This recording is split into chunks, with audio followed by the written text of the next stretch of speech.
Physics Greek words फ्यूसिस यानी physics से लिया गया है। फ्यूसिस का मीनिंग होता है नेचर। फिजिक्स का डिफिनेशन होता है study of nature and first it's law is called physics. प्रकृति एवं उनके नियमों के अध्ययन को भौतिकी कहते हैं।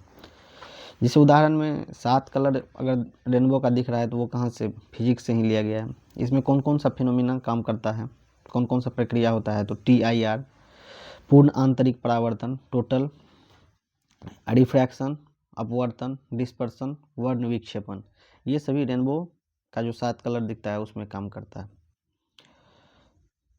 न्यूटन जो है जाना जाता है फादर ऑफ फिजिक्स के नाम से। न्यूटन फादर ऑफ फिजिक्स के नाम से जाना जाता है। क्लासिकल फिजिक्स जो मैकेनिक्स है उसका फादर न्यूटन ही है।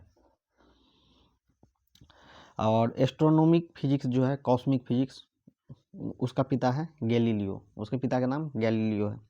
मॉडर्न फिजिक्स जिसमें कि हम एनर्जी के बारे में पढ़ते हैं, उसके पिता का नाम आइंस्टीन है।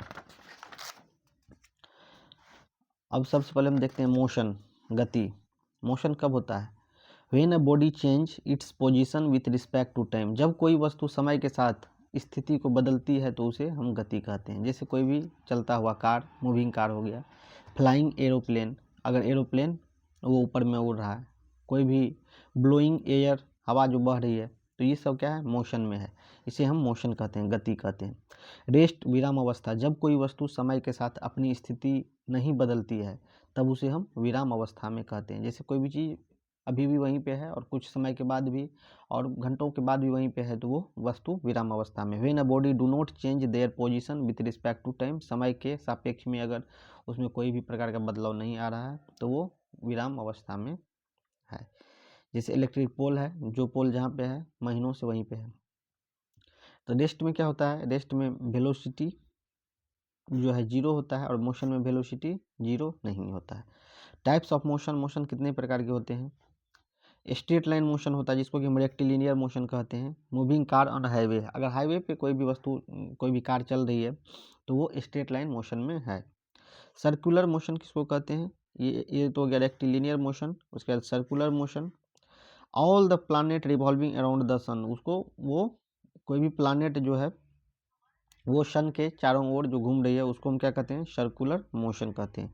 Moving of wings around a motor of fan, पंखा का जो मोटर जो है घूम रहा है वो कौन सा मोशन है? सर्कुलर मोशन है।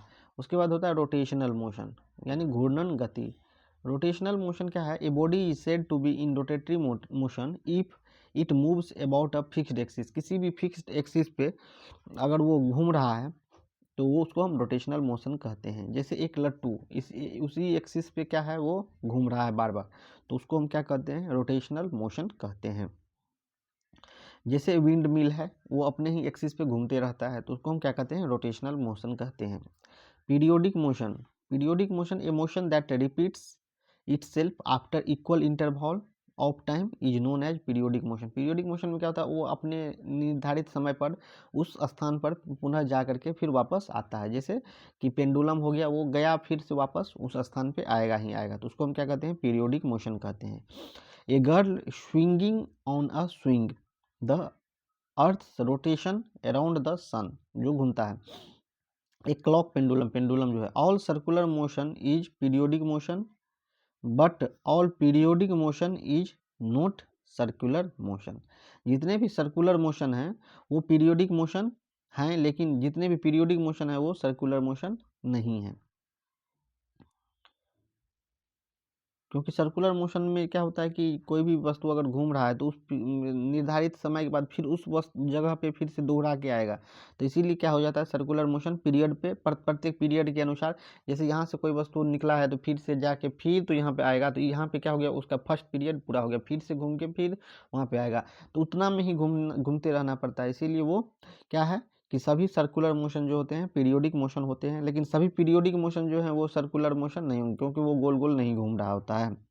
अब क्या है? ऑसिलेटरी मोशन यानी वाइब्रेटरी मोशन, दोलन गति या कंपन गति। When a body move to and fro and up and down then their type of motion is called oscillatory motion. Motion of a pendulum, pendulum की जो गति होती है वो क्या होता है, उसी को हम ऑसिलेटरी मोशन कहते हैं। स्विंग, झूले की गति, झूला जो होता है वो भी इसी में आता है, ऑसिलेटरी मोशन में। अब हम देखेंगे डिस्टेंस एंड डिस्प्लेसमेंट को, दूरी और विस्थापन। डिस्टेंस क्या है, actual path length cover by body.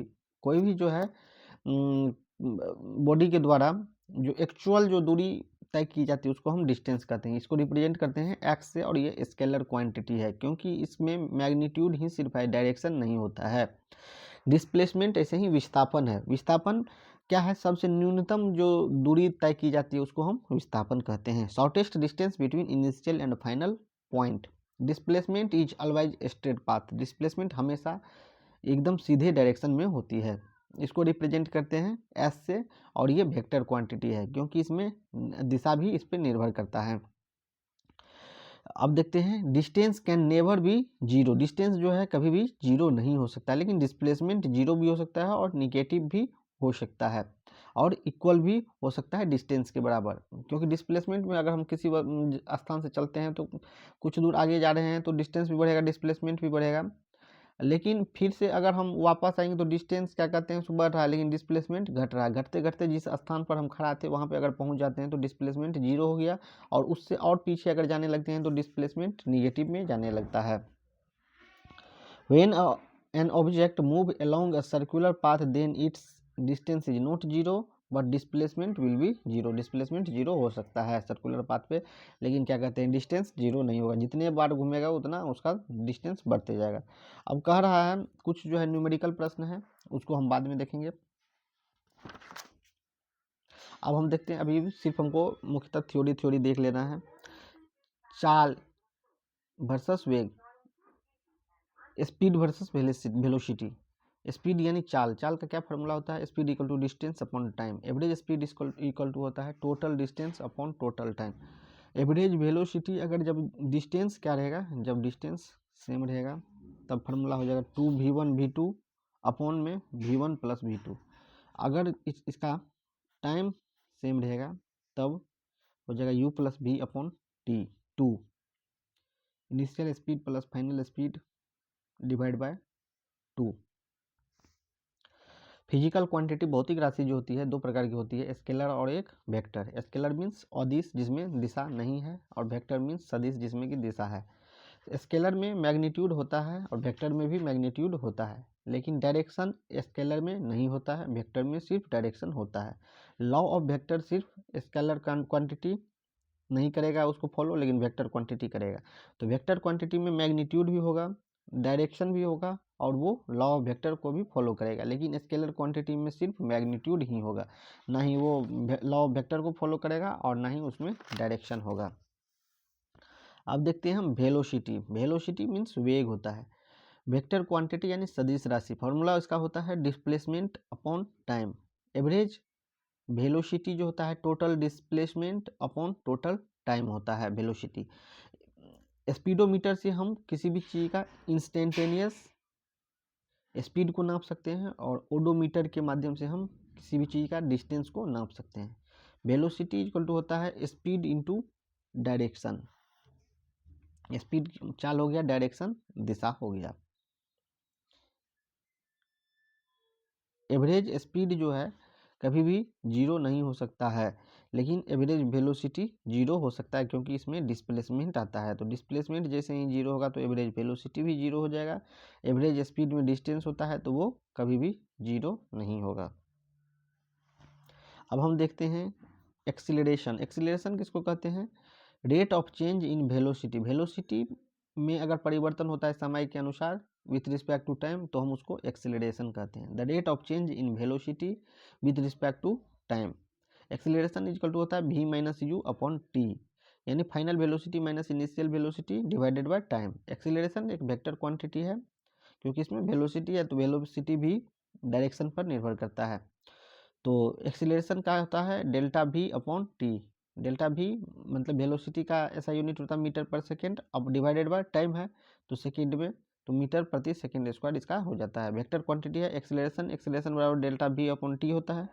If speed को अगर हम बढ़ा रहे होते हैं तो उसको हम इंक्रीजिंग एक्सीलरेशन कहते हैं, और स्पीड को अगर हम घटा रहे होते हैं तो उसको हम रिटार्डेशन भी कहते हैं।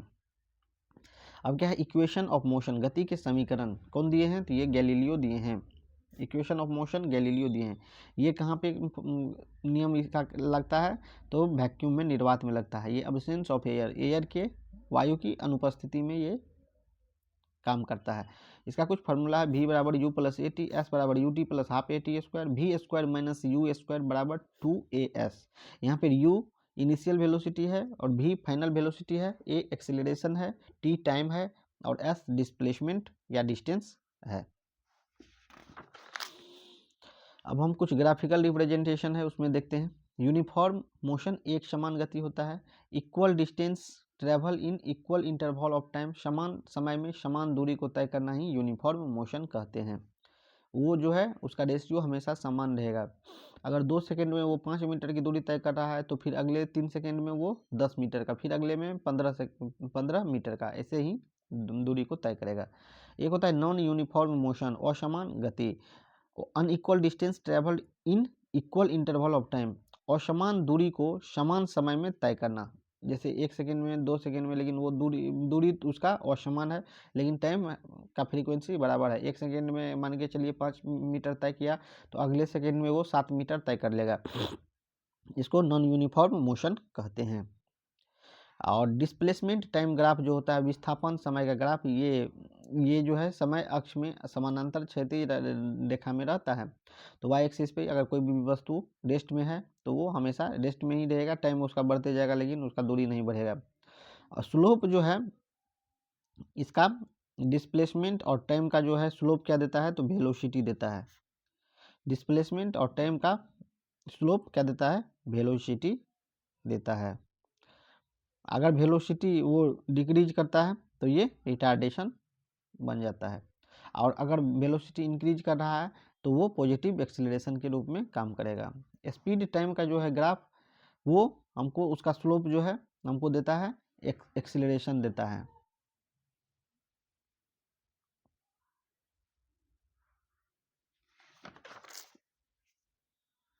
अब उसके बाद कुछ है गति के नियम हैं, उसको आगे देखेंगे।